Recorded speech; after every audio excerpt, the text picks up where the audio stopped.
Good morning, everyone. It is time for our 6-hour live World Eating Disorders Action Day broadcast. It's the first time we've done anything like this. We are pretty excited. And welcome to my place. You are here in my kitchen in Washington, D.C. My name is Laura Collins Lister-Mensch, and I am the Executive Director of F.E.A.S.T. F.E.A.S.T is a global parent organization. We are part of a coalition of many people around the world, many organizations around the world that are excited about this collaborative, grassroots, amazing day. During this day, this 6-hour marathon here, you are going to meet a lot of people, a lot of interesting advocates, family members, clinicians. Just a real exciting world out there that we want to introduce you to, that we know and we want you to know. And we're going to be bringing in people who have been kind enough to be there for us. They have all signed up for every 10 minutes during the next 6 hours. You're gonna meet a lot of interesting people. You're gonna see places around the world. And right now it's dark here in Washington. It's Washington, D.C. It's only it's 5 a.m. It's 5:03. We are going to be I'm watching people come in on my screen, and I'm going to one by one put them on camera with you and introduce them to you. And I'm going to ask everybody one question. And it's the theme of World Eating Disorders Day. And the theme this year is why we can't afford to wait when it comes to eating disorders. And I'm interested in the different answers that people have to that question. And towards the end of the day, I'll give you my answer. But I'm really far more interested in everybody else's. And we're doing something technologically interesting here.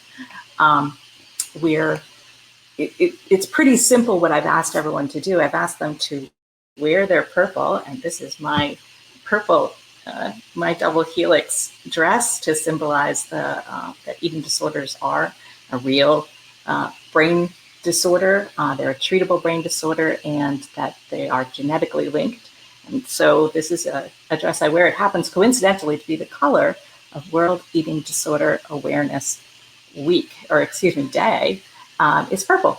And so you're going to see a lot of people with their purple today. My husband helped me today to create a bouquet of purple balloons.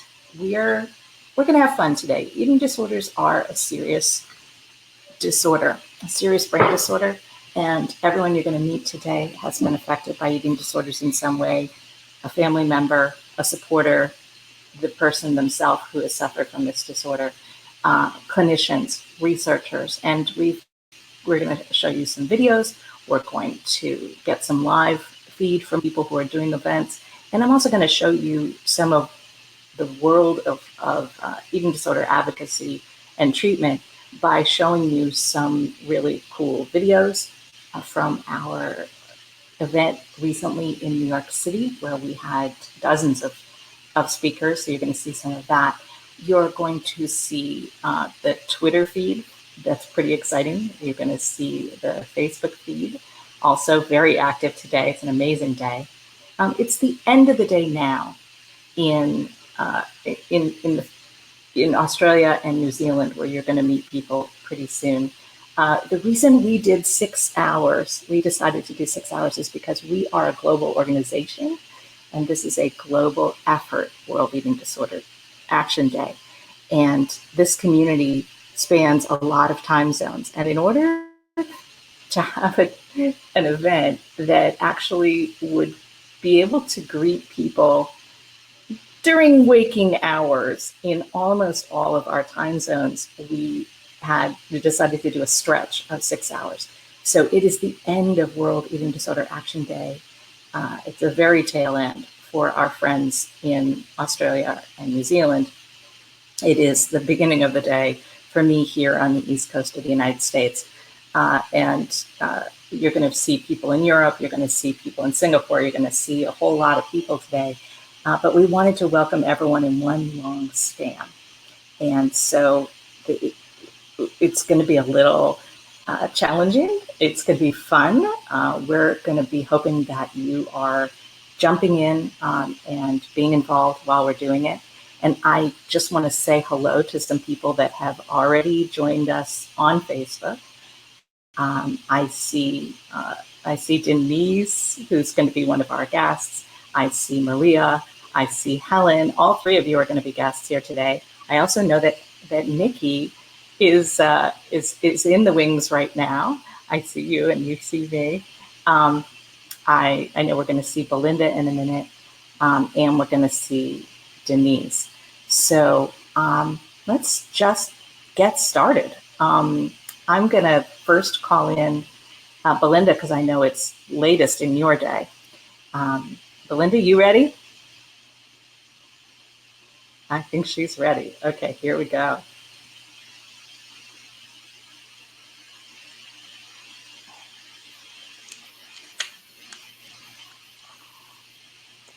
Good morning, Belinda. Hello. Good evening, Laura. Good evening. All the way from the bottom end of the world. You know what? It's a matter of perspective. You could be at the top and we're at the bottom. Yeah. We always feel like we're at the bottom. So tell me, you've already had World Eating Disorders Day. Why does we have it's evening? It's evening. So tell us who you are and why this matters to you.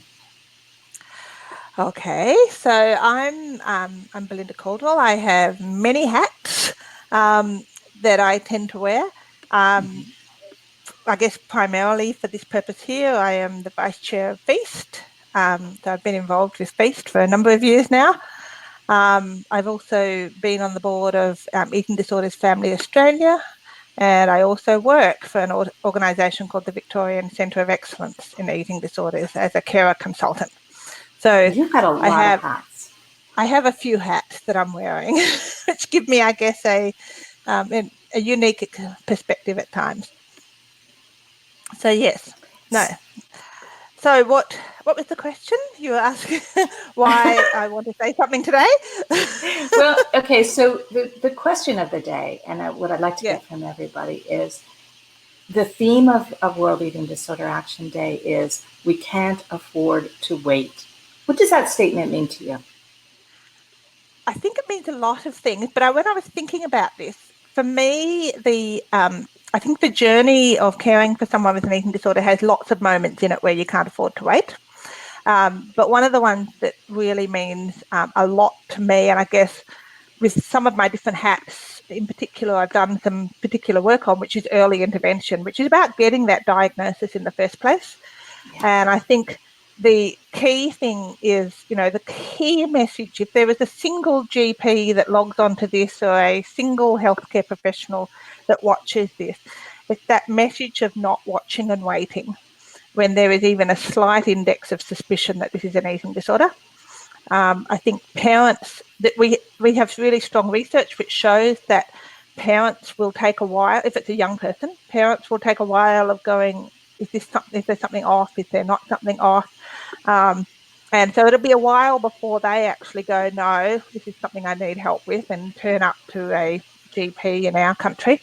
And then we have research that then shows that GPs sit and wait for a period of time. And for many families, not for most, but for many families, including my own, that real diagnosis and came in an emergency department. So our kids become so sick while we are doing all of this flapping around, trying to get help, that they end up in hospital. And our children's hospital here in Melbourne, about 40 to 50% of new admissions into the eating disorder program, which is an outpatient program, come in via the emergency department, because kids get so sick before someone takes it seriously. And so, I guess my thing about not watching and waiting is about everybody, there's nothing to lose in getting onto this earlier. There's nothing to lose in telling families, how about try some normalized eating and maybe stopping the physical activity for a little bit, see what happens. It's not going to kill someone. It's not like we're giving them a cancer drug, which is going to have some horrible unintended side effect. It's normal. Mm-hmm. So the earlier we get people to do that, and generally with families, if it's not an eating disorder, the kid will go, sure, yeah, I'll eat, regularly, and I might not do my sport for a couple of weeks, that's fine. But if it's an eating disorder, it'll flash it out and into its reality and happen. So I guess that message of I'd love to really turn it on its head, that early phase of eating disorder, sort of identification and treatment. We know that we get much better results if we get onto this earlier. And the other part of this is that that period of time, but particularly for parents of a young person, and then they end up in treatment, which is usually family-based treatment these days in our system, where you suddenly get told you're in charge of treatment and you know your child best, but you've actually had 4, 5, 6 months of nobody believing that you knew your child best while you were trying to seek help. So, families find this process very traumatic. And if your kid ends up in the emergency department, up on a ward with heart monitors and everything because you didn't feed them enough, that's traumatic in itself. So that early phase is to me about not watching and waiting. We can't afford to wait. We can't afford to wait. Any words on, you've already tried out Eating Disorder Awareness Day Action Day for us today. It's the end of yours. Any observations on the day? Just how much it's been taken up this year, really. Watching it over 4 years, when it was kind of, a couple of little people doing a couple of random things, and all of our major organisations have had posts today. We've had our federal health minister, come out and do a post today on eating disorders. We've had it's been mainstream. We've had articles in our mainstream newspapers. We've had the lot, and we've got a documentary which I'm not watching it currently because I'm on here, but I will. I've got it recorded on our main broadcaster from 6:30 till 7:30 tonight on eating disorders. So I'll watch that as soon as I come off this. But it's been lots and lots and lots of activity this year. In my role with Eating Disorders Families Australia, we had billboards that have been up around the country for the last 6 days, which has been very exciting. So we've had big billboards in the middle of Melbourne and Perth and Brisbane. So it's lots of activity. You are rocking it. All right. We're rocking it down here. Thank you so much for being our no first this is such a cool live thing to guest. No you problem. Go watch the documentary, and I will. And we will I'll see you dial later. In later and see what's happening. Yep. Okay. I'll pop in to have a look at what everybody else is saying. Thank you. Thank you so much. See ya. See ya. Yeah. All right. So, Nikki, are you ready? Because I would like to add you in. Okay. Hi, Laura. Hey. Good. You can hear me? I can hear you, and they can hear you, and we are live. How are you?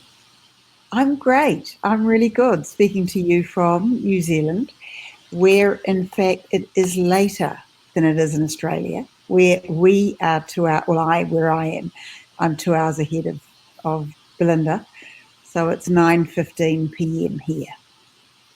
So tell us. Very early for you, Laura. Thank you for getting.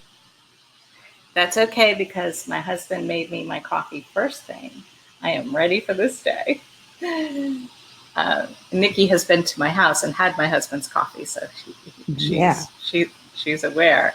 So absolutely. I know you very well. You're my dear friend and colleague. Could you introduce yourself to the audience? Oh, sure.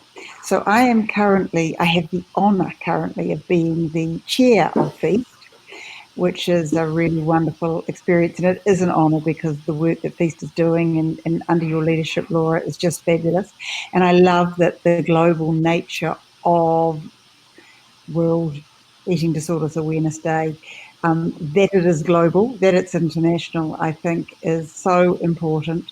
And F.E.A.S.T is available and reaches people worldwide. So I love that what we're doing here today, and hopefully we are reaching people all around the world. And we know that eating disorders affect people of all nationalities and do not discriminate across cultures, let alone age and gender and so on. But as the chair of F.E.A.S.T, I am supporting the work that you're doing and supporting carers and advocating and building relationships with those that are providing service and so on around the world. I'm also the chair of an organisation in New Zealand which is we do the same work as F.E.A.S.T. That's Rosie walking behind me. The same work as F.E.A.S.T, but here locally in New Zealand, EDAMS, the Eating Disorders Association of New Zealand. So we're providing support to carers of people with eating disorders and significant others in their lives. We are advocating and building relationships with the healthcare professionals in this country, and educating as much as we can when we ever get an opportunity to speak to GPs. Those primary healthcare providers are so important, but also healthcare staff in schools and other individuals who are involved in supporting people with eating disorders themselves or their carers. So I wear two hats, unlike Belinda, who wears multiple hats. I only wear two. So yeah, that's my story. That's marvelous. So the question of the day that we're asking everybody is, why can't we afford to wait when it comes to eating disorders? And I'd like to hear your answer to that question.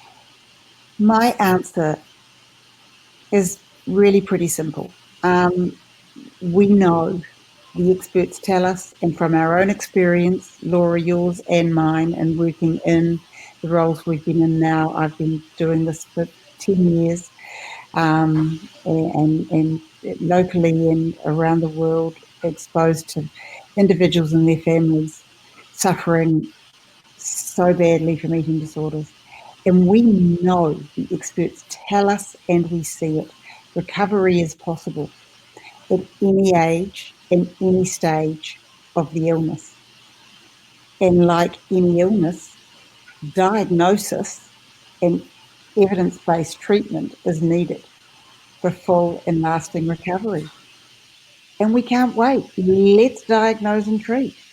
And what we need is better education for our healthcare professionals.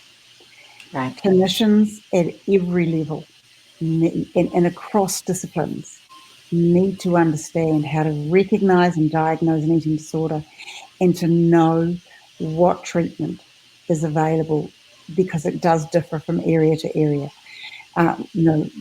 Within a country, in different countries around the world. But for our clinicians to know what is available and to refer individuals to that treatment, and for those people that are working and providing health treatment for people with eating disorders, we need them to be up with the latest and evidence-based treatment and to be providing it to those individuals that deserve it. We need to address the myths and the misunderstandings, which are barriers to people accessing treatment and to health professionals providing it. We just need that knowledge out there. We do. I love the way you put that. Your focus on recovery, your focus on getting everyone on the same page, and why we can't afford it. It's so important. It's so simple. Our field can do this. We can do this. Yeah, eating disorders are treatable. Thank you. Recovery is possible. Yeah. If I was to say, when people ask me over the many years that I've been involved with eating disorders, what change I've seen, I have seen a real switch towards a focus on doing something rather than on accepting something, on the treatment works, and that we all just need to dig in and do it. And that urgency is one of the exciting things about what you just said. Just do it. Let's get on it. Just do it. Hold that knowledge that recovery is possible and go for it. And that's my message. And Laura, can I shamelessly just a little bit of promotion here? Love the work that F.E.A.S.T does. It's so important. And just to impress upon anybody that is watching now, or maybe watching this when it's a video later, that F.E.A.S.T is a not-for-profit organisation that is totally reliant on donations. And, just to say that if anybody has been helped or likes the work that F.E.A.S.T are doing and would like to support the organisation, we have a donate button on our website. And we do. Yeah, it's really important that funding comes in. So I just wanted to take this opportunity to say that. Really important for us to slow down and make sure that people know that what we're doing does take your support, and your support is why we do it. All of you out there make this possible, make it what we're doing right now possible, and Yes. And it's pretty exciting. We're in an exciting moment for the organization and for the field, frankly. So thank you. Thank you. Thanks, Laura. Go and get some rest. And I'm gonna. No, it's not too late. It's only 9 o'clock. I'm just gonna stay on Facebook and look forward. I'll enjoy listening and watching. Thank you so much. Laura. Thank Have you. a great day. Bye. See you. Bye. All right. So I knew that you would enjoy meeting both of them. And I know that we're going to have some more people joining us. I think I saw Helen a moment ago. I saw Denise. Both of you can log in, and I will pop you into the feed when you're ready. But meanwhile, I want to make a rather significant announcement for our organization. We have just published today, pretty exciting, the videos from our Feast of Knowledge event that went on in New York City in March. We work with an amazing designer and video editor, Scott Harlan, and he has made it possible for our website to be updated, and it's a very exciting platform for us. He has also edited our marvelous videos from that day, and I want to show them to you.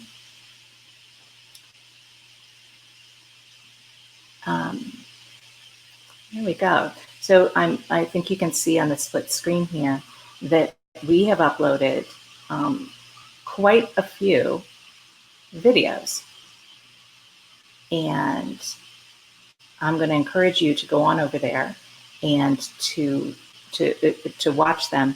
But for a moment, I'm going to play some for you while I have refill my coffee and we wait for our next guests. So I'm going to turn the sound on those and let those go, and I'll be back soon. I want to welcome you all to the second annual Feast of Knowledge. We are very excited to be here, and we're lucky to have all gotten here with what's happening on the streets of New York today. So I want to get you all to get settled. My name is Laura Collins Listermensch, and my co-MC today is my husband, Mark Mensch.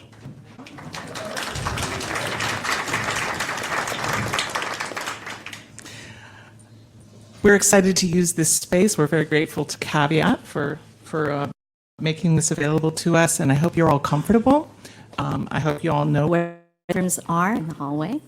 We are going to be making a very family-style event today. You will be asked to help out, to help set out the food.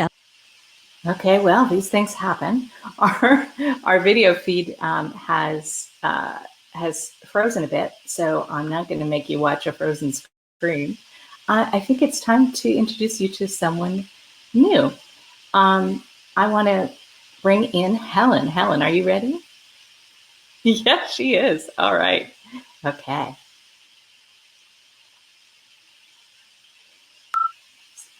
Hi. Well, hello, Helen.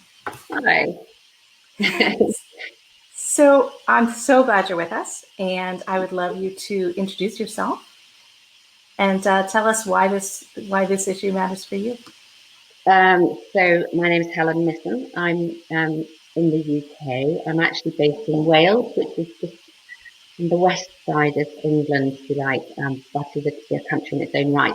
We moved here about 12 years ago. My daughter was diagnosed with anorexia nearly 10 years ago, nine and a bit years ago. And we were kind of plunged into a kind of desert, if you like, here. And so I became either I thought you just switch off and get on with it yourself, or you have to do something about it.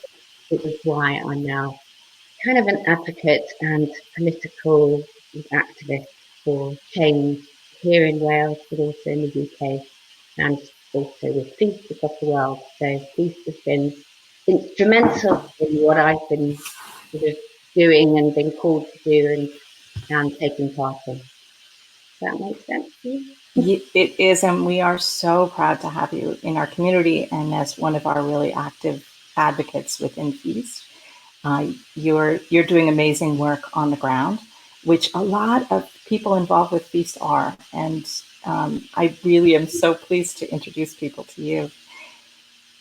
The theme of Eating Disorders Action Day this year is, as you know, why we can't afford to wait. So each of us would answer why individually, and I wanted to hear your answer to that question. Why can't we afford to wait? So, like I said a minute ago, I realised as soon as my daughter got unwell, and she wasn't diagnosed even, that I couldn't just expect other people to do it for me. That I really needed to be involved in her care, and that's where F.E.A.S.T kind of came in and taught me in a way that I had to be the person on the ground. Now, early intervention is like both Belinda and Nikki said, is absolutely vital, and I totally agree with it. And that's what I advocate for here. And so if you like, I've done a lot with my daughter, but I also support a lot of other families and try and encourage them to take on actually, working with their loved ones themselves. I also work with people who have got eating disorders and try and encourage them to start to believe they can recover, and because recovery is totally possible. And we're also, from the why point of view, we're very fortunate here in Wales because over the last 9-10 years, things have really changed. So the politicians here have really taken on board that we need to have early intervention. We need to have it across the board. We don't want to have sort of barriers, if you like. And I think you're going to hear later on from one of our two of our clinicians in Wales, which I'm really excited they're going to be part of. Yeah. From my point of view, we've had two very separate things. So unfortunately, my son lost a lot of weight last year, and because of everything that I have been involved in, I could see what was happening. And so, fortunately, in North Wales, in the last couple of years, an amazing team has been set up. It's a multidisciplinary team, and it's with speed, and it's early intervention. And I think it will be a world leader if it's allowed to run and go for it. So. You're assessed very fast. You're then given a multidisciplinary team. So you have a paediatrician, a consultant psychiatrist, you have dietitians, you have family therapists, right there, right at the beginning. However, it's still very hard to get that treatment because there's just one place in Wales, and Wales is huge, and very sparsely populated. So similarly to New Zealand and Australia, Wales is a very sparsely populated. A lot of stuff happens in the south of Wales and not in the north. So I'm still a real advocate for getting parents on the ground and family members and loved ones to really get that early start to refeed, start to get the brain working again, and then therapy can come in as needed. Yeah. I'm envisioning that if that was what everyone could expect around the world, what a different landscape it would be for eating disorders.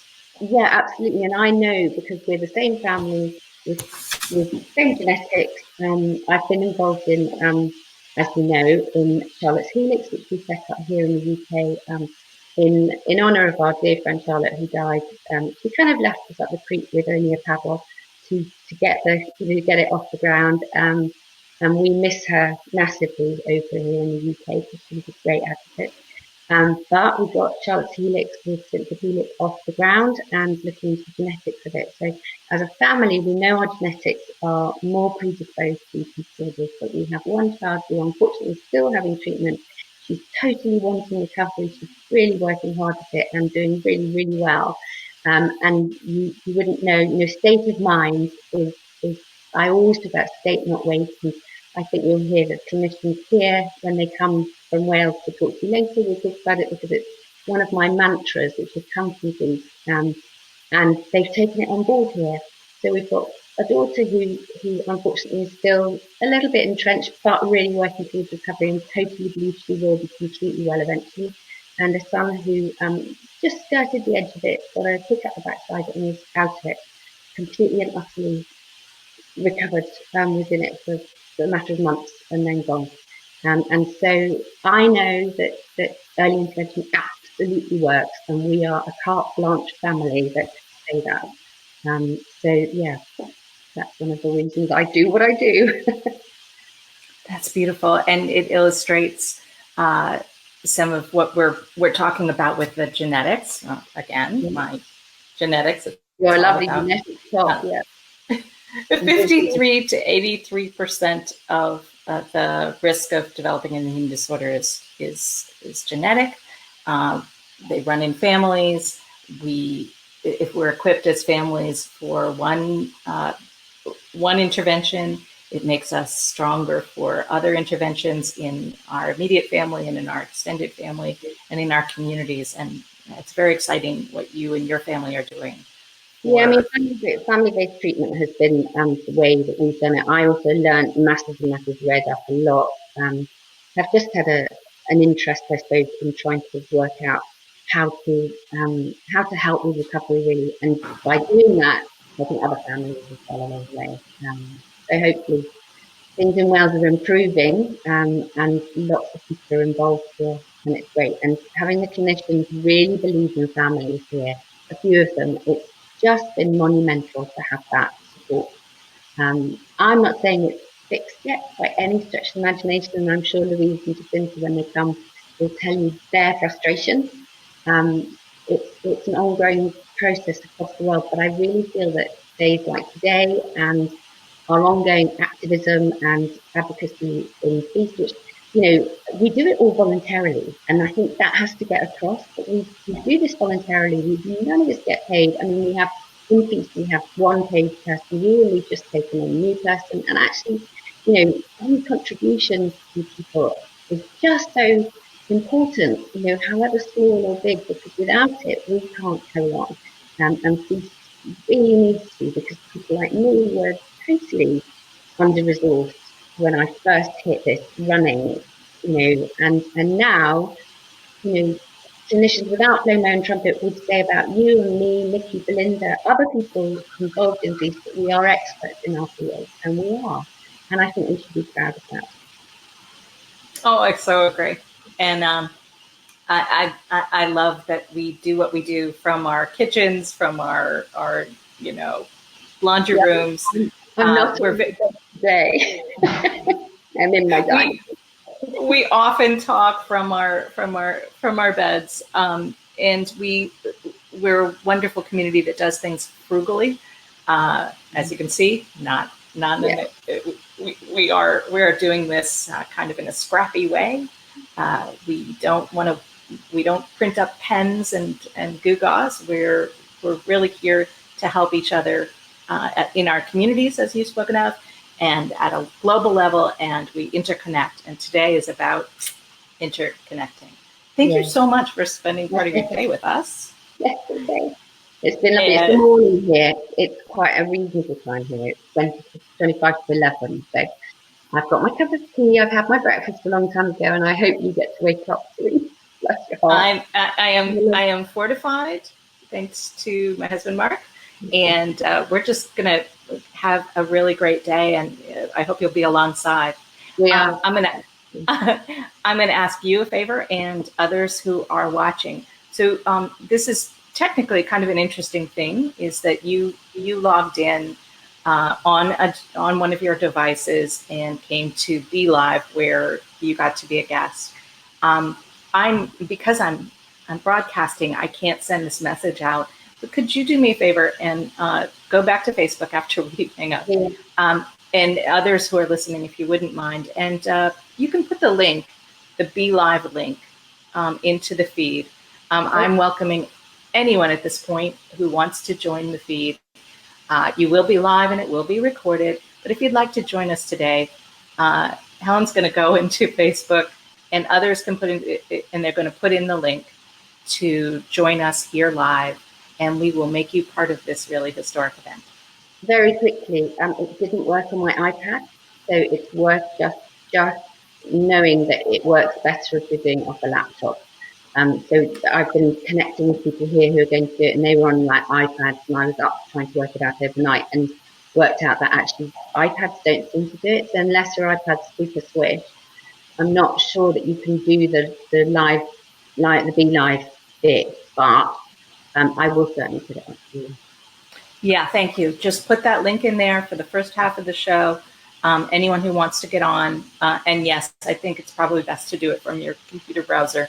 Yeah. Because people are reporting that it's not working as well off their phones and devices. Yeah. So thank you, Helen. Have a lovely day. Take care. Thanks very much. Thank you. Bye. Bye. Bye. Okay, this is fun. I'm having, this is working out really well. And as you know, we're kind of hitching this together technically. I see that Jacinta has left a message that she's having a bit of technical problem. So as with everything in Feast, we kind of help each other out. So I'm going to ask those who are watching who have that link to join, that they send it to, you can put it on the feed here at Facebook. I'm also going to run over and do that on Facebook as well. And I'm here. I have my coffee, and I'm going to welcome anyone who wants to join. And meanwhile, while I go put that link over there and check in with comments, I'm going to share with you a bit of the World Eating Disorder Action Day activity. I'm going to show what's going on Twitter, because social media is one of the ways that our community really gets a lot done for very little money. And one of the ways we do it is social media, which is largely free. And I'm going to show you the Twitter feed that's going on right now on the hashtag. And if you don't know what those are, you're going to get more familiar today. Show us your purple, because during World Eating Disorder Action Day, people are wearing their purple, and we are broadcasting, doing events, lighting up buildings, doing things all over the world. So I want to show you a little bit of that while I refresh my coffee again and go put that link so that people can join us on the feed.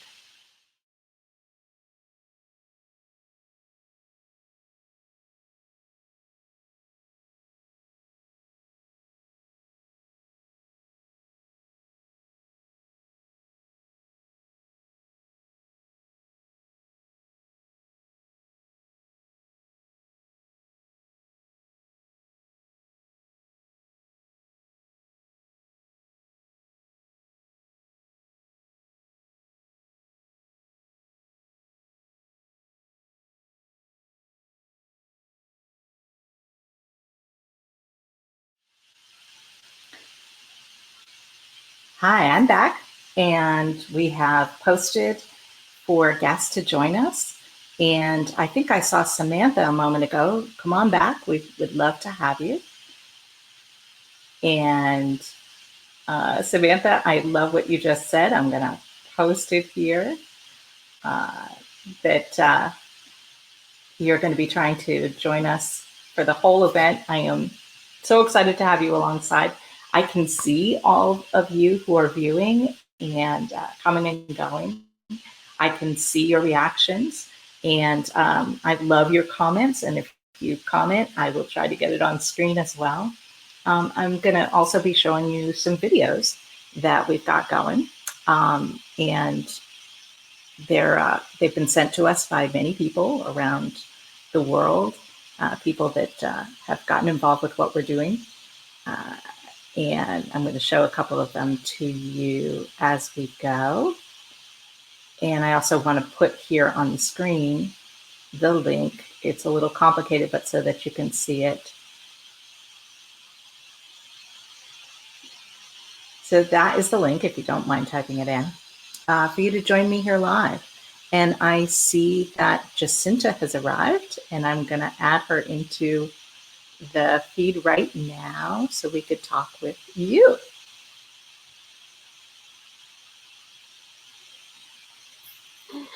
Hello, I'm not very clear. Hold on. This is my home studio. I'm excited to be in your home. Welcome to my home, Jacinta. Hello. Right. Hi. We got there in the end. I apologize, but I had no idea how to get in. And Helen, bless her, having done her live interview, which I caught half of, actually then started ringing me and talked me through how to get through to you. So here I am. Here you are. Okay, so please introduce yourself and tell everyone who you are and why this issue matters to you. Okay. Hi, my name is Jacinta Tan. It's a little bit hard to explain who I am. I'm a child and adolescent psychiatrist by training. And then I became a medical academic, and I was working in adult eating disorders. But actually, I have been researching eating disorders for over 20 years, really. And particularly how people make decisions and their capacity to make decisions in eating disorders. But since I moved to Wales 12 years ago, I've got really much more involved in researching and thinking about how healthcare systems work for people with eating disorders. And last year, the Welsh government asked me to do a service review for eating disorders for the whole of Wales, both children and adults. And so I've just finished that, and we shall see. And Helen was very involved in that, and we centered the entire service review around the voice of the public, sufferers and families as well. And so it was quite a radical way of thinking about how we redesign a system. So that's sort of the background of what I work in, which is quite complicated. And I'm absolutely passionate about the voice of the public. I am a patient myself in many different contexts, and I think the healthcare system, certainly in the UK, is very much built by people who are either in management or are clinicians, and actually that we need to learn to do things differently. But you were asking me what needs to change, and I've got two things that I think need to change urgently. And one is early intervention. I feel very strongly that there is increasing evidence out there that early intervention is what actually prevents a lot of suffering. We need to be able to respond as quickly as we can when we find people who have emerging eating disorders or are at great risk of having eating disorders, because we know that once it's fully established, we aren't very good at treating it, and while we're trying to treat it, it causes so much havoc and suffering for the people who have the eating disorders, and even more for all their families around them. And it's incredibly hard to treat. And we know the longer you've had an eating disorder, the harder it is to treat it. So we need our systems to be able to detect eating disorder symptoms much, much earlier. We need to have experts right at the front helping to turn around cases that are beginning to have eating disorders. And I think quite a lot of systems are built such that you have to get really quite severe in order to see someone who has a great expertise in eating disorders. And I actually don't think that's the case. I think it's actually, the more subtle it is, the more expertise you might need to be able to respond to it. And that then takes me into the issue of universal prevention. which I am also really, really interested in, because I think, eating disorders, there are many different reasons. I know Helen was talking about the genetic. There are all sorts of vulnerabilities we have, but actually there are a lot of things we could be addressing on a universal basis. For instance, positive body esteem. For instance, working with the people who run anti-obesity campaigns to actually reduce the body shaming, stigmatization, and this kind of rather simplistic message about needing everyone should get more active and lose more weight, which actually for some people is quite a toxic message, and can be quite harmful. And I think it is about trying to also proactively combat some of the toxic messages our children and young people and adults are getting through social media, through the idealization of bodies that you get in, television and film and even social media. And so there's a great deal of work to be done. And in my view, it's more than just eating disorders. It is about creating a society that actually enables people to have a better relationship with food and their bodies, and so on. So I think for me, it's a much wider thing. And then that would help fewer people get eating disorders. Some will still get eating disorders. And for those people, it is about turning it around as quickly as we can. Thank you so much. You've given all the reasons for the urgency and for why we can't afford to wait. And I really appreciate your work. We recently met in New York for that was our lovely. Feast of Knowledge event, kind of in a quirky building with a packed house, of which you were a really important part. I don't know if you know yet, but we have just published the videos for that on YouTube. Wow, fantastic. Yes. Yeah, we're very excited about that. And so people will be enjoying your 2 presentations. They're available now online. If somebody has a moment to post the link to our YouTube channel, I'd love people to see that, and they can see Jacinta's presentations at Feast of Knowledge in New York. And I want to thank you again. Including me falling off the stage. Listen. It was a crazy day. We all had things going on, and it's been it was an amazing venue, but it was very dark. Yes. As I recall. No, that was me and my enthusiasm stepping backwards and slightly falling off the stage. But it was a great event. I loved the event, and I thought it was so empowering, and it was a great honor to do it with Helen. Because again, it wasn't about me as the expert, but actually, Helen and I having a unified voice really in talking about the service review and talking about our research, which she's been a big part of. And that is what FEAST is about, honestly. Yes. It is about parents stepping up in treatment, in advocacy, in promoting research, in disseminating and educating, and in making voices audible around the world, like yours. Thank you so much. Thank you. All right, I'm gonna let you get on with your day. Thank you for sharing part of it with us, and introduce our next guest. Thank you very much, Laura. Take care. Bye. Bye. So as we say goodbye to Jacinta, and thank you.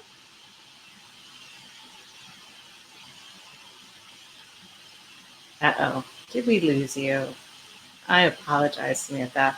We're going to try that again in a sec when you come back. And anyone else who would like to use that link and get on, you need to be using a Chrome browser. You need to be logged into Facebook, but not on Facebook. You're going to use that link to be added in, and I will see you in the lobby. It literally is a lobby. And I will add you in, and we will all be able to see and hear you. I know it sounds a little strange at first, but I promise it's pretty painless. And while I've been babbling, I see that Samantha's back. I'm going to join you in.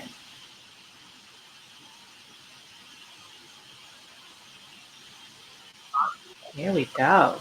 Samantha, can you hear me? I can.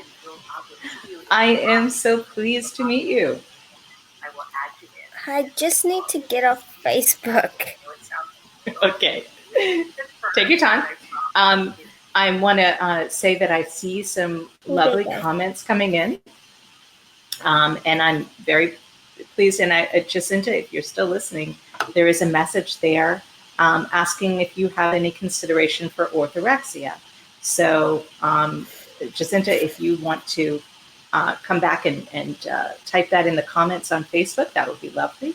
I know everyone would love to hear your thoughts on that. And also, I recommend everyone go to our YouTube channel, and you will be able to see some of those videos that just got published today. So, Samantha, where are you in the world? New Zealand.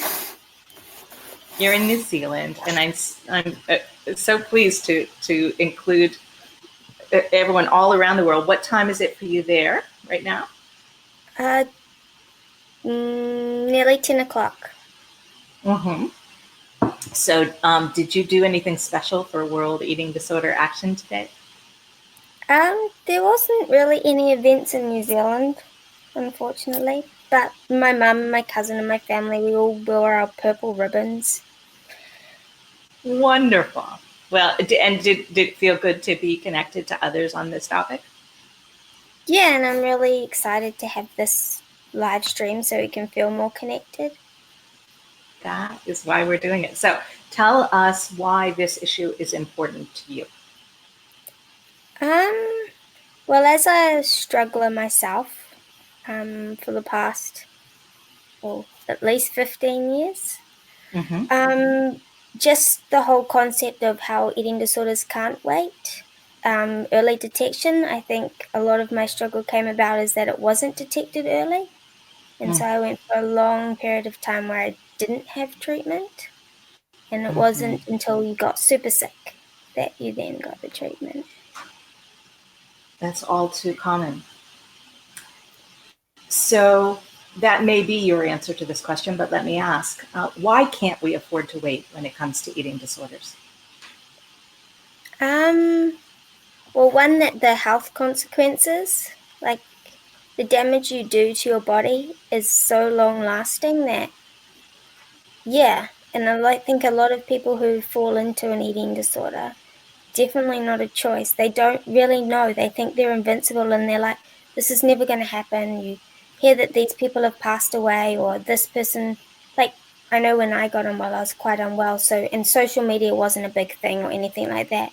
So I didn't know anything about the health consequences of it.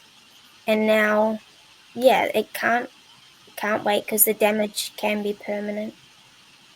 And Can't wait. also, because the longer you have it, the more it becomes hard to detach yourself from the illness. It becomes too much your identity, and people start to think, oh yeah, she's just slim, so we're just going to accept that for her. But really, that's not who you really are. Yeah. And are you and your family? Yeah. I mean, we all do this together, right? And it's tiring on them, and it really affects your relationships with them. So.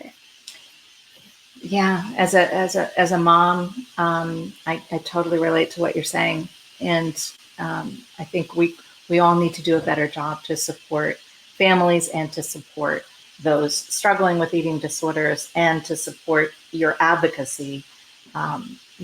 Each of you out there advocating for yourselves and also advocating for others, it really means a lot. Yeah. So, are you going to be doing anything this year for eating disorders awareness, or what are your plans for the next year until next year's Eating Disorder Action Day?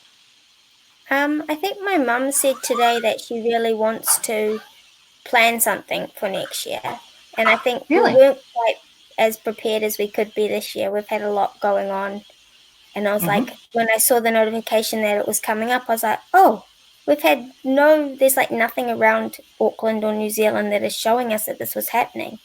And it's like, oh, then I come to the world of Facebook and I see it happening. And I'm like, oh, I'm not prepared. But Well, next year, definitely. I think we all feel that way. And there's never, all we can do is just throw ourselves in, and let's commit ourselves today to making next year even better and more interesting. I think so. This is a huge step, and it's really cool to be connected with the rest of the world. Well, I think New thank you Zealand, for. we kind of get a bit forgotten. Well, I'm excited about what's going to be happening in New Zealand in the next year. I think what eDance is doing is really exciting, and be in touch, and let's all work together on this. Yeah, definitely. Thank you very much. Thank you for being here. Thank you. Bye. All right. Thank you, Samantha. So that is exciting to have yet another guest. I'm welcoming others to come in. I'm loving seeing all of the viewers coming in, loving seeing the reactions and the comments. If anyone needs help, technically, please do reach out to one of the people who have already been guests today. A lot of them are on live on Facebook, and I know that any of them would welcome you contacting them on Facebook to get a little steer if you're having trouble getting on technically. But just to let you know, everyone is welcome to join in, and we will add you to the feed as we can. We'll also be reading your comments. We're doing this live for a reason, because we want you all to feel connected and involved, and we're making a day of it. So, as I wait for our guest, I want to remind everyone that this is World Eating Disorder Action Day. My name is Laura Collins Listermensch. I am the Executive Director of F.E.A.S.T. I'm one of the group of original founders of F.E.A.S.T. We've been around formally since 2007, and we are an organization that supports carers and parents and families. We do live events in person. We do virtual events like this. We have online forums. We have family guides that are printable online. We offer a number of services to connect families to one another, and to treatment providers, to information to make choices on treatment. We're doing some exciting work. We do it very frugally from our kitchens. You are in mine right now. You're going to be seeing people in their kitchens, dining rooms, and you can see the sun is coming up here in Washington, and I'm eventually probably going to sneak back and sit outside for part of this, because it's going to be a pretty day. I'm wearing my bedroom slippers at the moment, but I'll probably change out of those and say hello. Hi, everyone. Hi. Can you hear me? Thank you. I do. Thank you so much for joining us. Tell us where you are. Oh, well, we're sorry about that. We're just trying new things. Tell us who you are and why this issue matters to you, Kelly. My name is Kelly Mahawika, and I am in Nelson, New Zealand. And this issue matters to me because we are in the middle of it, and we can't wait to wait. Or it's really important to us, because when we first sort of upon anorexia, I noticed it, and I took my daughter straight to the doctor, and it took us months to get them to believe me that she had a problem. By this point, she was very ill and had to be hospitalized, and had we been able to be diagnosed early and have early intervention, it would have dramatically changed the course of our disease. Absolutely. So we cannot afford to wait, and no more children should have to wait. So true. So, do you have plans for the coming year for eating disorders? Well, I have just sort of met up with Nikki. We spent a few months in San Diego at UCSD, and that is where we had a big turnaround, and I learned a lot, and I am very passionate about bringing those resources and those opportunities to New Zealand. We shouldn't have to travel across the world to get treatment. We were very fortunate that we could, because we have US citizenship as well, so it allowed us to do that. However, you know, there are kids here in our town that need support and need help, and because they are not moderate or severe, they're not eligible really to get the referrals they need to get the treatment they need, which seems absolutely ridiculous to me. They're basically waiting in the ambulance at the bottom of the cliff with a dead battery. That's where I feel like we're here. I love an analogy, and that was a darn good one. I mean, that we can't actually get these kids and adults in early, get them, you know, treatment going at home, and prevent hospitalization, prevent long-term sort of, you know, not only does it pay family time, lifetime, days, etc., it would save the health system so much money. So it just doesn't make sense to me that we're not at ways to address the issue in a very sort of logical way. I could not agree more, and I think those of us who know eating disorders, get that. Let me just ask you a question. So before our family fell down the rabbit hole on this one, I didn't know anything. Do you feel like you knew what you needed to know when this happened to your family? No, absolutely.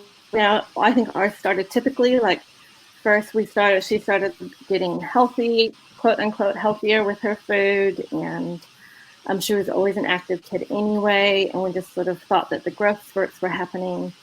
And it was only, I was away for several weeks on a big tramp or a hike, and when I came back and saw a dramatic change in her, and within online, and sort of, I do have a medical background. I'm a midwife, so I sort of kind of knew where to look for the research and what to do, and you know, went straight to the doctor with saying, I think this is what she has. And sort of after I started that process, and once we got hospitalized 3 months later, I found out that, you know, I don't know where the statistic comes from, but 99% of the time, if a parent tells a GP or a physician that their child has anorexia, so why wouldn't you err and explore that rather than waiting to see if the tumor is cancer?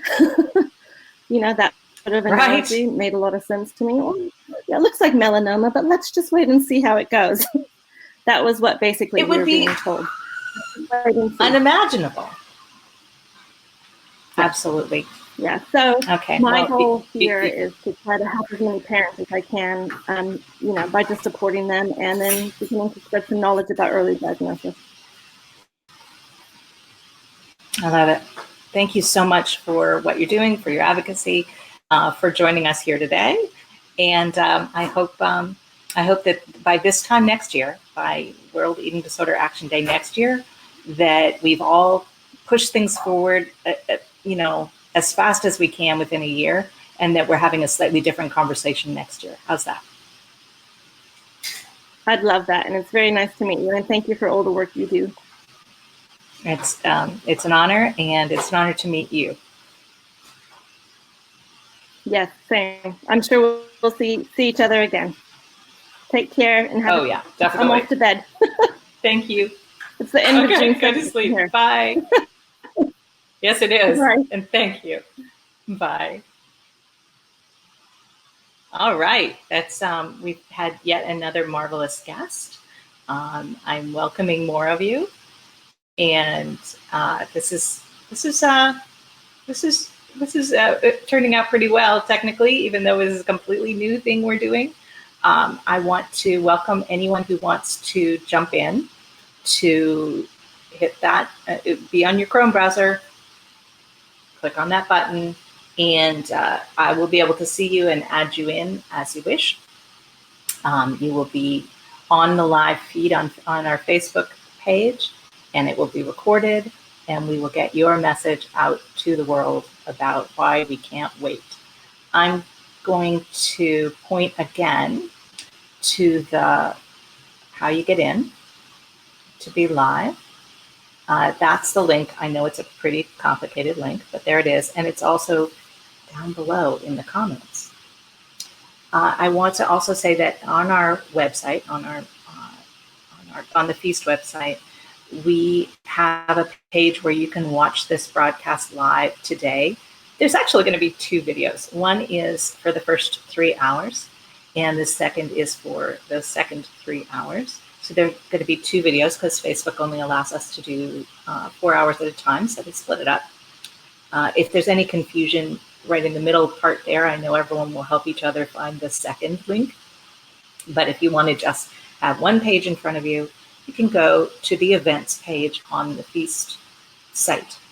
And while I'm talking about events, I want you to know that F.E.A.S.T had an amazing event in March. I've mentioned it before, and I'm going to be mentioning it more.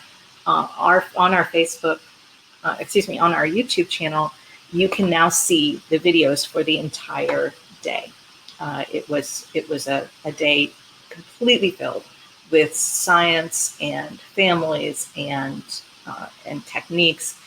We were able to welcome dozens of people, and I think you get a taste of what the world community of providers and families and advocates and all of the amazing people who have recovered from eating disorders and gone on to do amazing work in advocacy and in treatment and research are there. And if you want to get a feel for what the world community of advocates is doing, and in particular what F.E.A.S.T is doing, which is pretty exciting, I would like you to check that out. We also have social media. And again, we're a scrappy organization. We make great use of technology. We don't waste your donations. So we do a lot with social media, which is a way to get out there into the world, as we're doing now. So this feed is free out there into the world. People can access it without having a Facebook account. It's one of the things that we do to try to make sure that the world feels connected and that families feel heard, and then information is disseminated. That's what we do. So again, my name is Laura Collins Listermensch. I'm the executive director for F.E.A.S.T. I am sitting in Washington, D.C. in our apartment. Since we started, I think you can see that the sun has come up. The reason I'm here and watching my doors because we're going to be having a special guest who I thought was coming down the stairs but isn't yet. They'll be here soon. So we're going to add that in. But in the meanwhile, but I want to point you to a comment that was just made on our Facebook page by Samantha, who had joined us just a moment ago. She says, "Please don't stop fighting for your loved ones. The eating disorder robs us, the strugglers, from having a voice. Its goal is to isolate us, convincing us that we do not need help or deserve it. We need the people who know us best to be our voice when we are too afraid to speak for ourselves. Do not stop talking until someone listens, until they act. It has taken me so many years to finally be able to speak up for myself, but I promise you, there are people out there willing to listen, willing to hear you, willing to fight this battle alongside you. It's never too late to find them. And when you do, you will find that the wait was worth it. Was paid off. Together we can and will heal." Thank you so much for that. That pretty much sums up, I think, what I think all of us here at F.E.A.S.T, all of us in the community want to share with the world today and, every day. It's why we do what we do. It's those sentiments that Samantha has just expressed. So I'm terribly glad that she shared that. And we're going to be sharing more of those comments and more of those ideas throughout the day. And I'm really very moved to be able to share these with you. I'm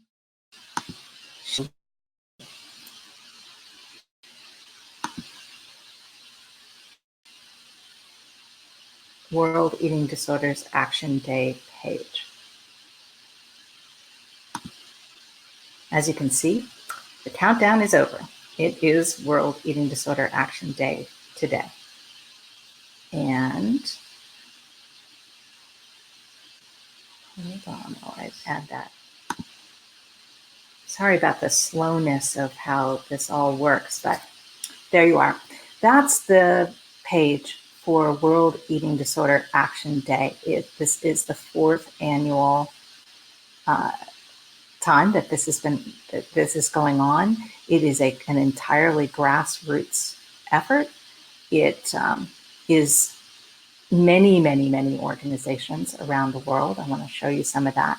But the countdown is over. Today is it. And when we say that it's grassroots, it really is. This year, the focus is on that eating disorders can't afford to wait. You can get involved.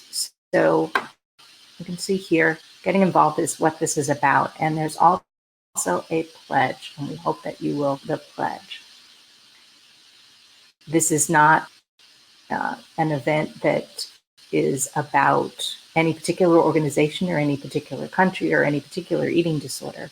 It is a massive effort on the part of a lot of people. You can see here 200 organizations from 45 countries, thousands of advocates, 6 social media platforms, and each are working locally and online and making this happen.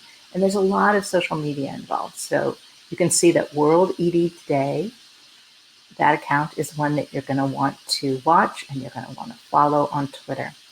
We're at World ED Day. There's also other social media. There's Facebook, World Eating Disorders Day. There's Facebook. You can subscribe to the blog here. There is a new film called Eating Disorders Can't Afford to Wait. And I am going to play it for you. Let me go turn on the sound for that. Okay, so that experiment wasn't working so well. So I've stopped broadcasting that, but I'm going to ask those watching to post a link to the World Eating Disorders Day.org because it has a new film. You can click on new film, Eating Disorders We Can't Afford to Wait. It is a marvelous film that was made by one of the advocates, Veronica Lucioni. It's a wonderful short film that kind of explains what's going on with Eating Disorder Action Day. And I think you're going to love it. I can't play it for you, it seems. Not sure what the technical thing is, but hey, I'm rolling with the technical here.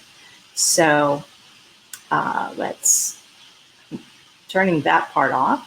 And I'm going to show you some other films in a second that I have on my computer. But I do recommend that throughout the day, you check out the website for worldeatingdisordersday.org. It's got information on all the amazing things that are going on today, including a short film about the day and why it's happened, who's doing it, and what's going on. I'm going to go look at the comments real quick. I see that, Denise, that you're having technical problems with the link, and I'm so sorry.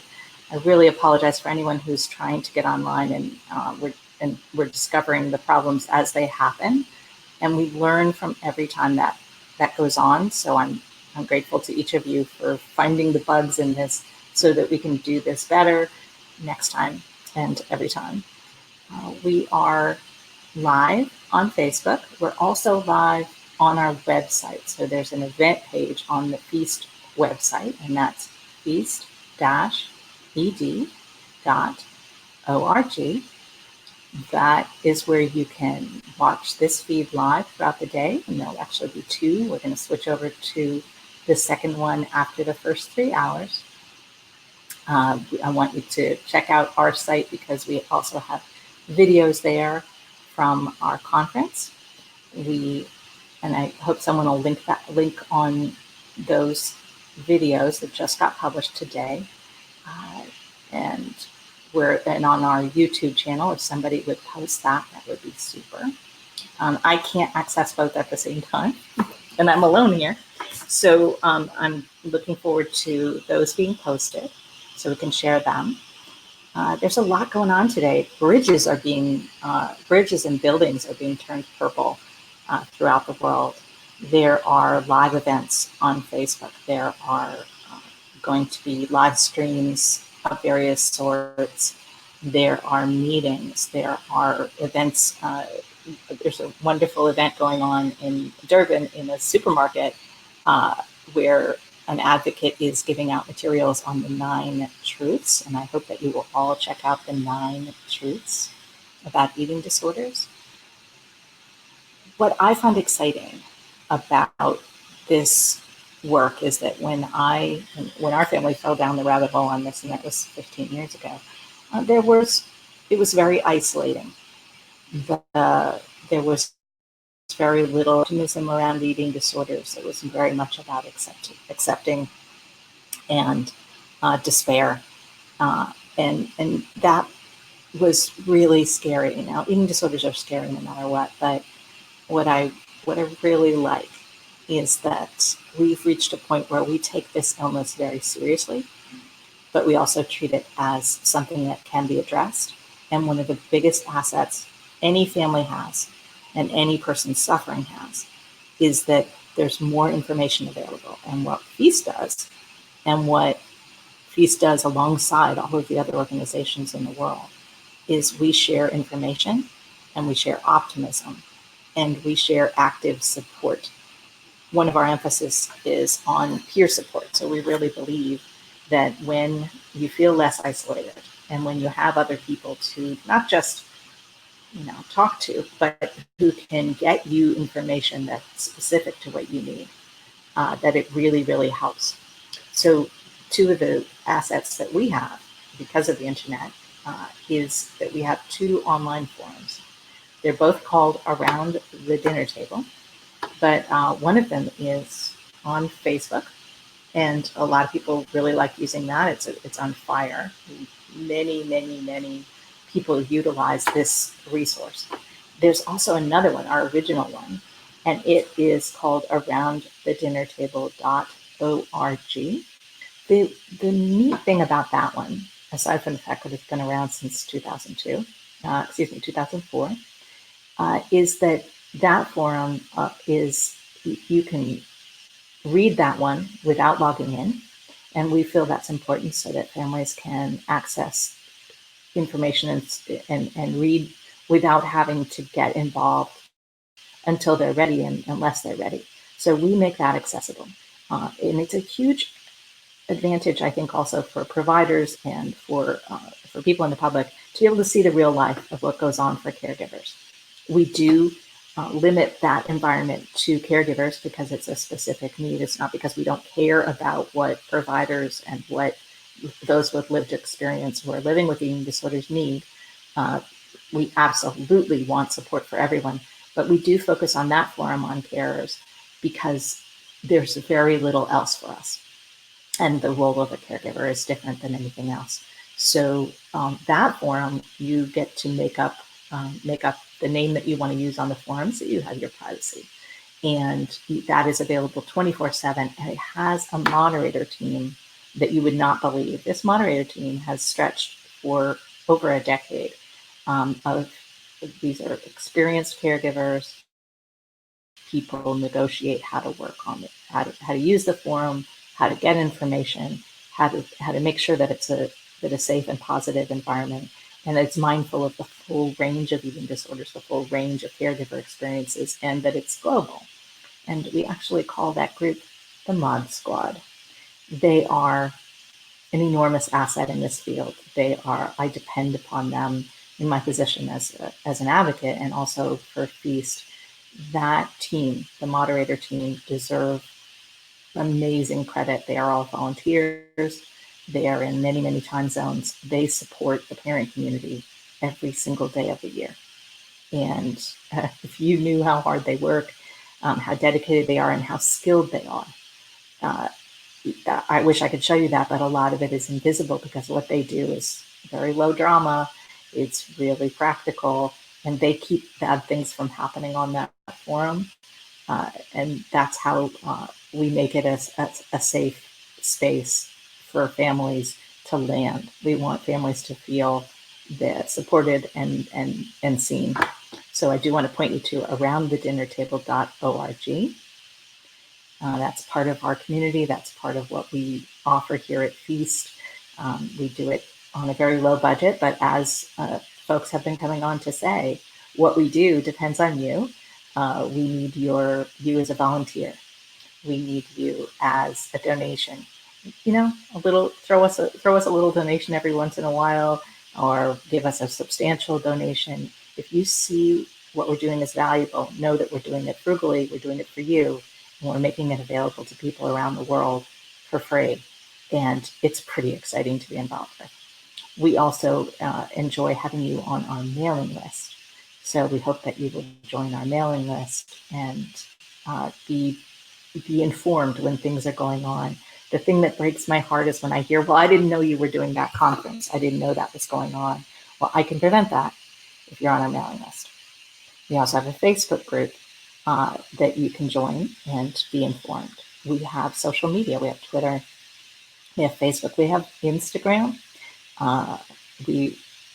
We've more recently been really ramping up our Instagram because that's where people are going now.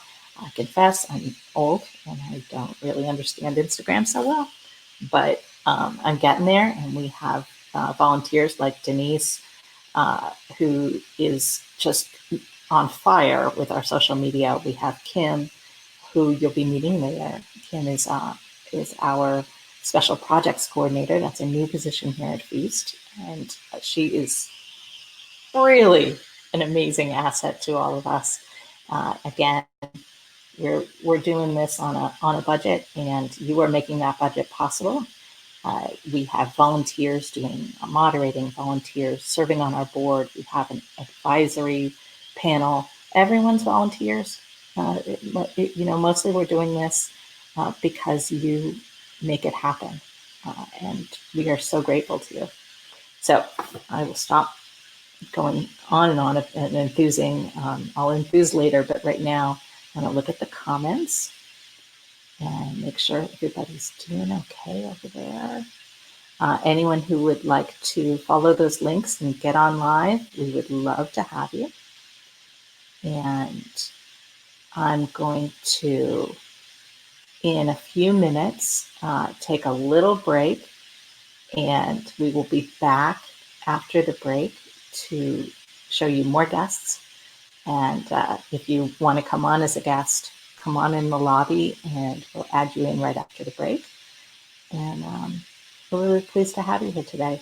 It's been a pretty cool day. We've met a lot of people already. We're going to meet a bunch more. As the sun comes up across the United States, we've got a lot of guests. We've got guests in the UK. We've probably had to put our friends in Australia and New Zealand have gone to bed, or should be very soon. And we wish them well and thank them for starting out World Eating Disorder Day for us.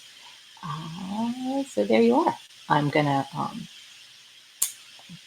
to show you the Twitter feed real quick, and while we take a break, and then I'm going to show you some videos and add some guests in.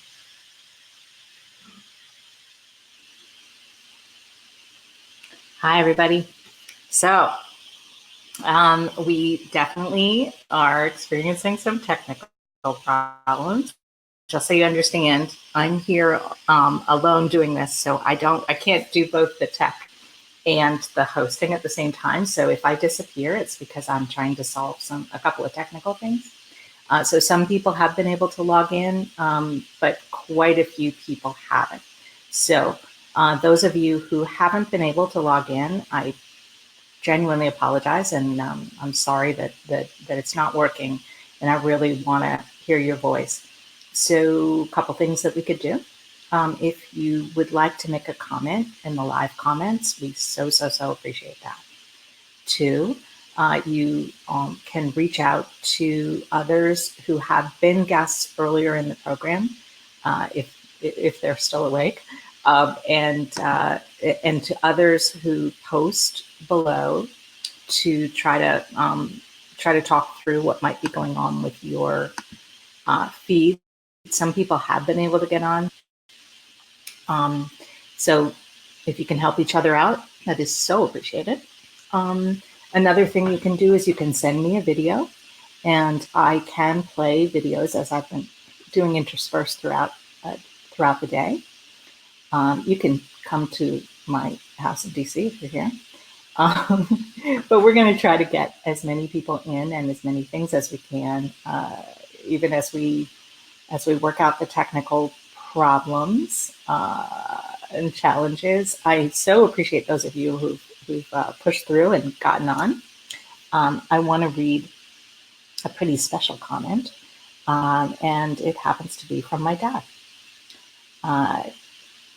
He said, eating disorders are a major health problem in a significant proportion of our population and one of the least understood. We cannot wait to increase public awareness of the existence of eating disorders. Widespread use. As it is, both these facts are still unfamiliar to many, and many with the disorder may fail to realize that their own eating anxieties are not a unique personal phenomenon and treatable by concerned professionals who have studied the disease and have access to tested therapies. Well, it is deeply moving to read you that, both because that's my dad, because that's a grandpa who gets it, who has been involved with F.E.A.S.T from the beginning. My parents have been marvelous supporters of both me as a parent, my husband, our children, and our advocacy as a family, because eating disorders are a family affair. Advocacy is a family affair. The decades of advocacy that I have been through has been largely because of the support of my family. We are paying it forward, and I'm so grateful for the grandparents, the aunts and uncles, the siblings, the cousins, the neighbors, the friends, the people who make it possible for F.E.A.S.T community to support our loved ones. They need information. They need time to understand. A lot of us have to unlearn stuff because we all had illusions about what we were dealing with before we were dealing with it. And it takes a little humility and time to figure out, oh, wow, this isn't what I thought it was. Eating disorders are different than what I see in the media and what I hear, and sometimes even what we hear from our medical and psychiatric professionals. And we're all learning together, because eating disorders are much better understood now at a certain level, but that in time to filter down. So as you know, I've mentioned it a couple of times, we're waiting for a special guest, and they're not quite here yet, but we're hoping they'll be here soon. I'm staring at my husband because he knows more than I do. Hey, Mark. Mark, how are we doing on our special guest? She'll be here in about 30 minutes. 30 minutes, okay, cool. Did you hear that, everybody? All right, special guest, 30 minutes. We can do this. So I see that Tracy has joined us, and Tracy, wave at me. Oh, okay, all right. I'm gonna add you into the broadcast. Here she comes.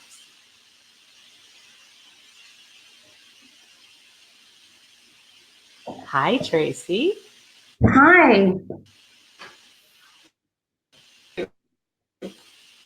I'm good. How are you? I'm my hair's a little on fire with all the technical, but thank you for pushing through and getting here. Oh, good.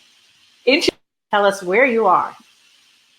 Okay, I'm Tracy. I'm from Perth, Australia. Yeah, which is amazing. Love it. Oh, it's the middle of the night for you.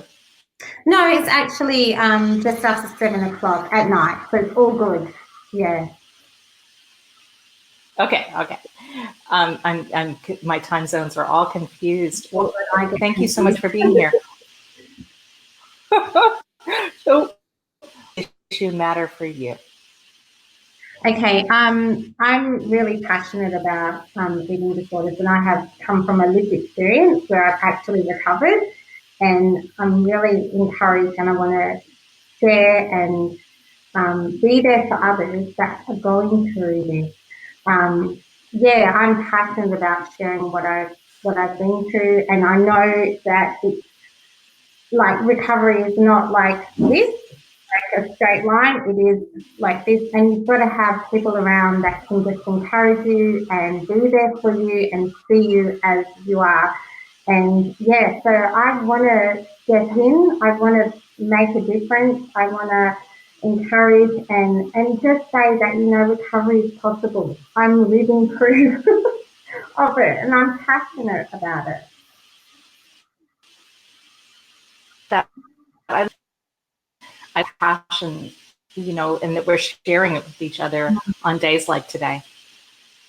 It's amazing. So, how would you answer the question, why can't we afford to wait when it comes to eating disorders? You know, I've been thinking about that question, and I've been thinking about us as individuals, and we cannot afford to wait because we are just people that are valued and loved, and we need people to, we just can't wait. We can't wait for finances. We can't wait for appointments. We can't wait for the right person to see. You know, we need to step in and we need to say, we need it now. We need help now. We need that person, even the advocacy, the person to be there for us, the person to say, I will walk alongside. We can't wait. We can't wait another day where we are not helping someone walk through this journey. I hope that's okay. No, that's Tracy. I think you just nailed it. It's the now. We don't feel patient, and why should we be patient? This is really important. I know in my journey, I had you know, I had a few times, and I've been in, and I'm just sharing this because I want to be real. And I was in hospital, and I had a doctor who I just wasn't listening to me. And then I met this amazing doctor who was there for me, who it was just one of those amazing times where he had a wait list, but I got in the next day at 9 o'clock, an appointment, which was unheard of. And he said to me, you know what? I can see he just had things differently. He didn't see me as a girl with an eating disorder. He saw me as a girl with potential and with a future. And I just am so grateful for that person, for that doctor. And I think that's more what we need. We don't need judgment. We don't need people to label us or say, well, you know, we need people to say, you know what, I'm here for you. I'm going to journey with you. I value you and I see you, and you have a future. I love that. I think being able to say that to the world, each of us, being able to identify those who did take it seriously and were urgent, as you've spoken of, you know, that there are so many heroes out there. Yeah. You know, when we say we can't afford to wait, we're also saying we want those people. We want those people with the urgency and who are going to step forward and help us. Absolutely. That'll step into the gap that just know, hey, this person, step into that gap and say, I'm here. I'm going to journey with you, and whatever it takes, we get through it. We are going to get through it. I love it. Step into the gap. Exactly. Yeah. Exactly. Any advice for people who are also passionate like yourself and want to do something? I just think just be there for people.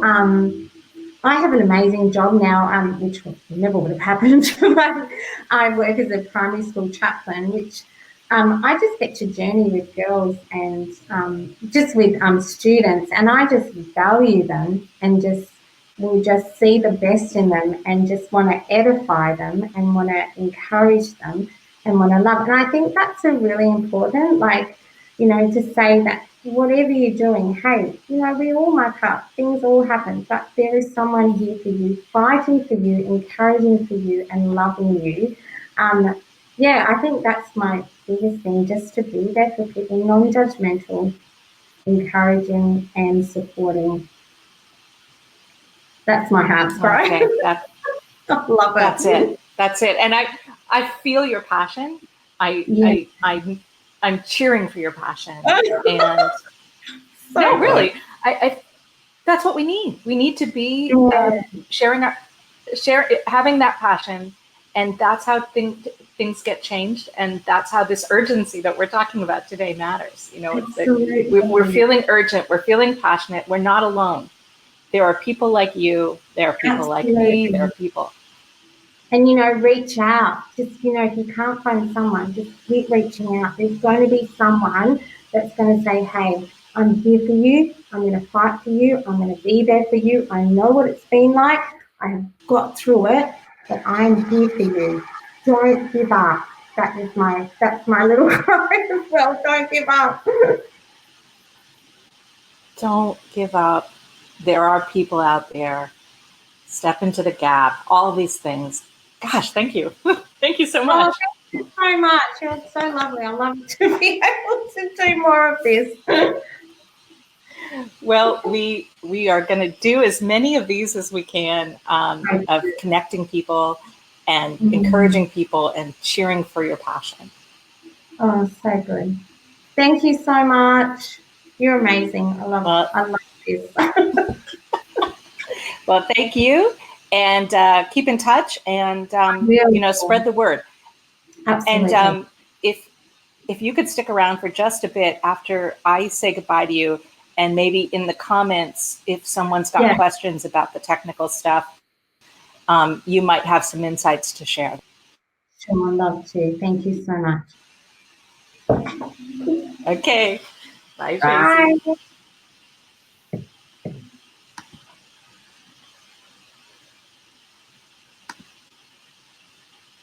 Okay, everybody. This is I'm even more excited when these guests come on, because now I know about the technical problems that people are having. I'm afraid I can't solve them from where I'm sitting, but there are people out there who can. And so I want to encourage you to jump onto the Facebook comments and let's troubleshoot, and let's get people connected. And then also you can leave messages and I can get you connected. So I want to read one of those right now. One of our friends out there says, "Good morning. I cannot afford to wait because people are suffering every day. Evidence-based therapy and meal support are crucial components of treatment, and everyone should have access to excellent care. Families also need avenues to become well educated about how to help their loved ones." Thank you, Ellen. That's what we do. That's why we're here. That's why you're here, Ellen. You've been helpful in our advocacy. You are, one of our volunteers and one of our, very valued community members. I have this great seat here in my kitchen where I get to meet and know a lot of you advocates. It's why I'm doing this today. It's because I want to show you all off. You just wouldn't believe how empowering it feels for all of us to be able to be able to throw in and get involved and help each other. So if what you're seeing here inspires you or makes you feel like, hey, I want to feel that passion. I want to feel Tracy's passion. I want to be part of that. We really can make that happen. That's why we're here. The whole point of having an organization and not just being individual advocates is this. It's being able to have others who can help inspire and then also technically help each other, because we've got channels, we've got tools, we've got social media, we've got a wonderful thing for F.E.A.S.T now. It's called Workplace. It's also produced by Facebook, but it's not part of Facebook. We use Workplace in our organization to help our volunteers, our board members. We have dozens of people on there. And every day I wake up and I go on there, and it's like walking into the office. People are working on projects. People are sharing progress on things that they're working on. They're asking questions. They're sharing news and research and ideas. They're sharing documents that they're using. For example, there's a project that one of our volunteers is coordinating to create materials for people to bring to schools, to educate school staff.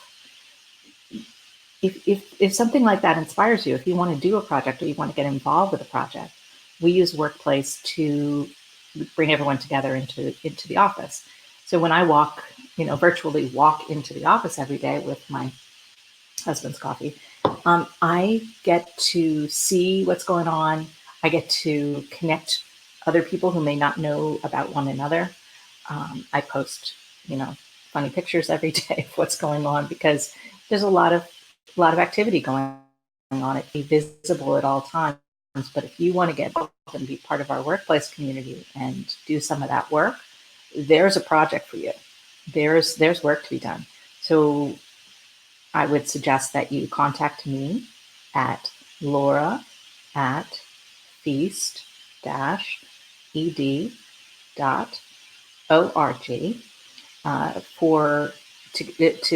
to volunteer. We have a donate button at the top of the F.E.A.S.T page for a reason. It's because that's how we do what we do. We may be operating from kitchens, but there are some expenses to doing what we do, and we can do more with more help. It doesn't take much. If everybody puts in a little, then we have enough. So your small donations, your one-time donations, we also have a setup where you can donate monthly or annually. You can just automate that. That gives us the grounding to do what we do. You can donate from any country, and you can donate using PayPal or your credit cards. We also have a post office box. You can send us a check, but we really appreciate it, and that's how we know what we're doing matters. So if you want to show us that what we do matters, and you want us to serve more people and provide more connections and fund more projects, that's how you do it. So volunteer and step up to support us financially. We also want to see you on social media. So here we are. We're on Facebook. Please like our page. Please share our page. Please share our resources on our website, feast-ed.org. By the way, I keep saying dash, but it's really a hyphen, but most people think a hyphen is a dash. So F.E.A.S.T is easy to find on Google, and we have social media, and we have a YouTube channel where we've just today broadcast all of the videos that from our Talk 19 media edited for us and put titles on and did a beautiful job, even though we had an audio problem. We're very grateful to them for what they did. They also do our website and make it possible for us to provide all these services. So it's very good to see you here. Thank you, Louise, for your comment. We have another comment from, I'm sorry we can't get on to share out loud. but we can follow what is being sent out. You're doing a great job of getting the message out. Thanks, Dad. Eating disorders aren't going away without our help, and we can't afford to let technical difficulties stop us from continuing our work. So we'll keep listening and watching for our chance to help, as you always do, and it is so appreciated. And one of my favorite things is when extended family members, grandparents, siblings, aunts, and uncles. I've seen some amazing support for families come from the siblings of the parents, as well as, of course, from siblings of those who are struggling with eating disorders. And that's a topic of great interest that we'll be talking about a little later, too. And we did a live, we've done several other live shows, guests talking about different issues. The most recent one we did was about sibling and supporting siblings. I hope you'll check that one out here on Facebook. We're trying to put out more of this kind of content. We're trying to connect with more people through means that we wouldn't normally have used. Unfortunately, okay.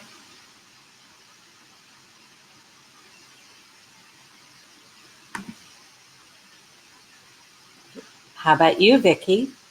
Do you hear me? Can you hear me? I do hear you. Oh, how marvelous. Yes, we hear you. Okay, good. Are we dead? Yes, I hear you. Where are you calling in from? I'm in Perth, Australia. Oh, how marvelous. I've been to Perth. It's a beautiful place. Yes, it is. So tell us, why is this issue important for you? Because my daughter has been struggling with anorexia for the last 3 years, and she is still struggling. And we cannot afford to wait. And even that, you cannot have, yeah. And even that, I thought we got it earlier. She has been very ill, hospitalized so many times for the feeding. In the meantime, the whole family has been impacted with the anorexia. Yes. It is something that not just impacts the sufferer, it impacts the whole family, feelings, patterns, and she's still actually at the moment in hospital while I'm talking here in a school ward. So it's dreadful not to know when things are gonna turn around, how she will be willing to get better. Just because one of the characteristics of anorexia is the anosognosia, in that no capability to see the God, and that they can live without eating. Absolutely. You participate. You're currently in crisis. When did you hear about World Eating Disorder Action Day? Maybe like a month ago. I'm a parent that since the beginning we got told that the best ally that we have is educate ourselves, because these are the best support for the sufferer. So I have been part of following F.E.A.S.T, following so many other organizations about the eating disorders and anorexia, and to try to understand, reading so many books, being part of many workshops. Actually, the latest workshop once was about the brain-based support. These 3 ladies that came from the US. So yes, I'm heavily involved with the group support that we have here in Perth, and heavily involved with to understand the service, the treatments, what are the best to do when the child doesn't want to get help. That is completely with I don't want to get better.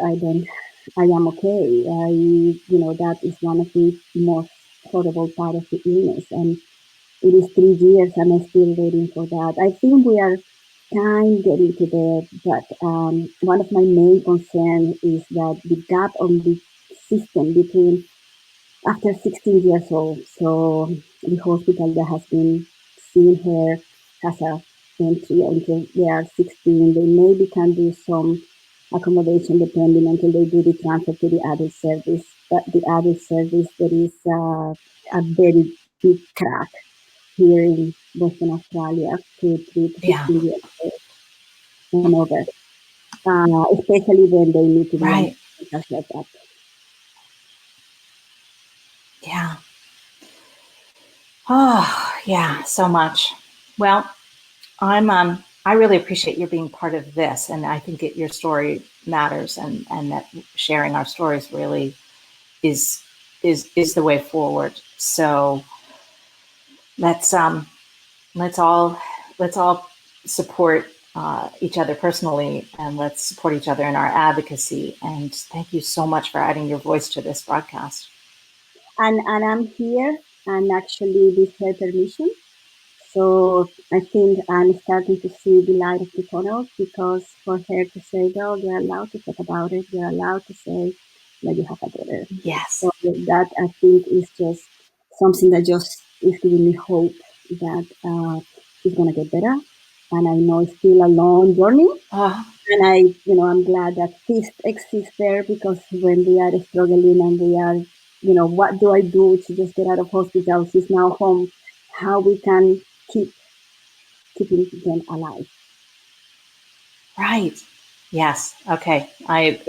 All of that. And when I hear you say that you're seeing the light at the end of the tunnel, as someone who has been where you are and got to see the light at the tunnel and actually got to the end of the tunnel, I'm sending you hope from down there where the light is, and telling you that we're in our community. We're fortunate to have people at all levels and at all along the spectrum, and we're here to kind of pull you towards that, and to welcome you to a feeling of the empowerment of what you've had to do, and the struggle, and that you will feel really good about it.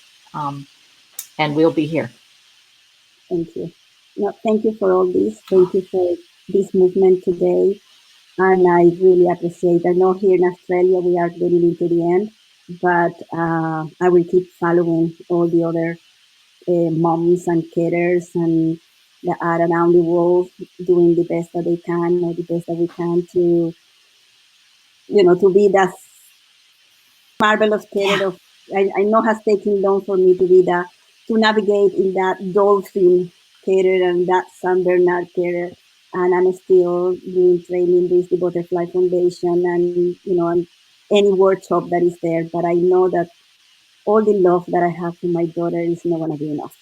We need treatment. We need really treatment that work, and that they cannot just refeed and send home and just wait what is gonna happen. You are very wise. Very wise. Thank you so much. Thank you. You go and do your thing, and we will be in touch, okay? Thanks. All right. Bye. Thank you. Bye. Isn't this amazing? We are connecting with people. I see someone else coming in, and I'm gonna just add you in. Ari, I see and hear you. Hi, how are you? Hi, thank you so much for stopping by. No, thank you. I know I'm a little bit early, but I wanted to make sure everything's cool, and it's so fun to see the tech kind of working on a global basis. Or not working, as it were. I want you to introduce yourself and tell us why this issue matters to you.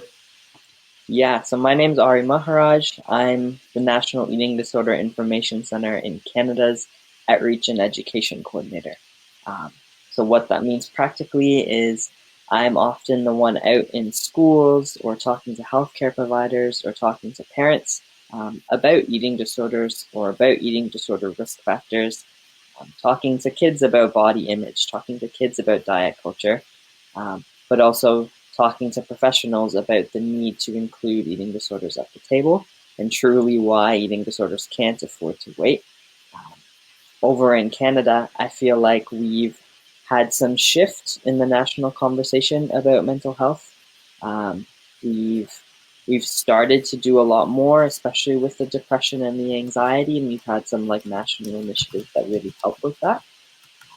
But I think eating disorders, schizophrenia, some of the other mental health concerns that maybe are definitely on the table, maybe haven't been given the same limelight as the others, even though they're just as important and the people affected by them are just as in need of support and resources as anything else. And you are so right. Yeah. Did you have a personal connection that brought you to this, or did this all come as a great surprise to you? Yeah, a mix. I think almost everyone who goes into mental health, I feel like has some kind of personal experience with it in some way, whether for being personally affected, whether it's supporting loved ones. And I'm in active care at the moment, and have definitely used FE.A.S.T resources in that sense. But I think the eating disorder experience was a bit new for me when I started the job, but it definitely, I think it's something that you get integrated in really quickly. Just the sheer amount of folks affected by it, which is sad on one end, but I think making sure we get that message out is really important. So for example, for Eating Disorders Awareness Week in Canada, when we use the Eating Disorders Can't Afford to Wait message, we used to talk about prevalence of eating disorders in Canada as around 3%, which is, people kind of saw the number 3% and was like, it's okay. Like, there's so many other things that have higher percentages. But now we've started to shift. 3% is actually a million Canadians. So we have around 36 million Canadians in Canada. And a million Canadians is the same amount as the province of Saskatchewan or the city of Ottawa. And most people can kind of think of a human that they know in Saskatchewan or in Ottawa, and suddenly it becomes a lot more. Quantifies it. Right. Oh my goodness, that's powerful. Yeah. That's powerful. And I feel like that's been the shift, right? That's been the thing that helps people maybe conceptualize that, hey, there are people really affected by this. We all maybe know someone, or our someone knows someone.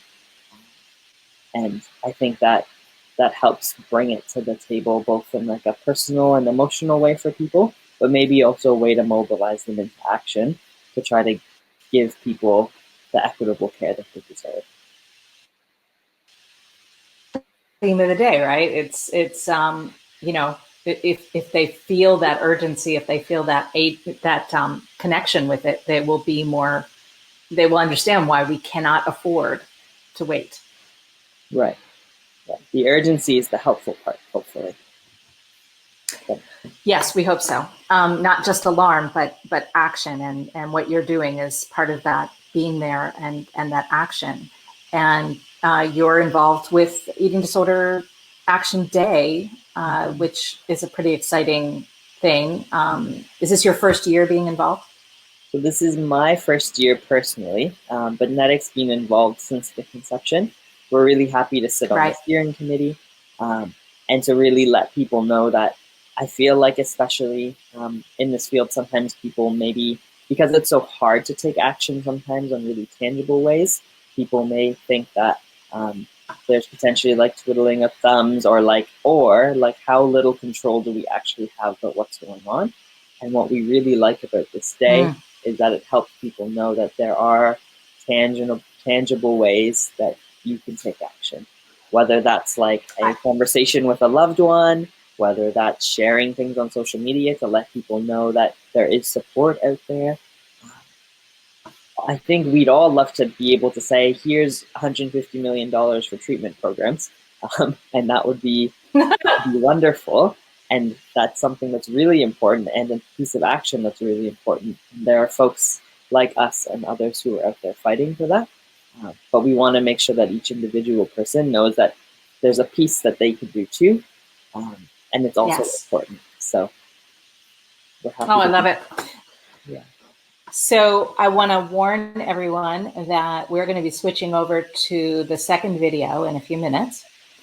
And so when we say goodbye to Ari, we're also probably going to be moving to the other feed.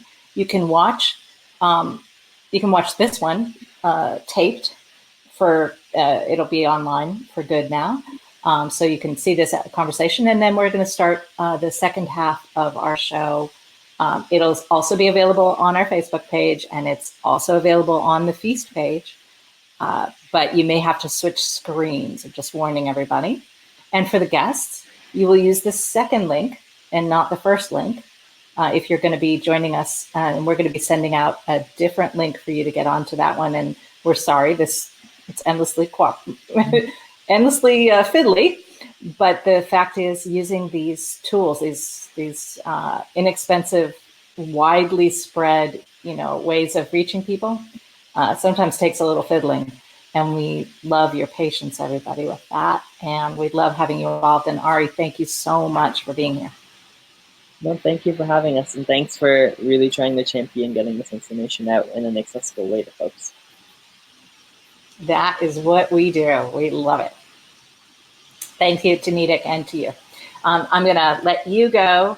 I'm going to switch over to the other one in a minute. And everybody, thank you for this first half. It's been exciting. I probably should get some breakfast. Bye, Ari. Take care. Okay. So our first half of our live feed is going to be completed in a moment. And I'm going to go to the other feed. We have a bunch more videos we're going to try to show. We have, and I'm also going to have a co-host, which will make things probably go smoother too. And Kim, our special projects coordinator, is going to be joining us. So we're going to rock the second half now, even better than we did the first. We've had a lot of lovely guests, and we've connected to a lot of cool things. I hope you are out there also on other screens looking at what's going on for World Eating Disorder Day, and you feel like at the end of this day that you are part of a connected community. That is our goal. So ending this broadcast, going to start the other. Thank you. See you there.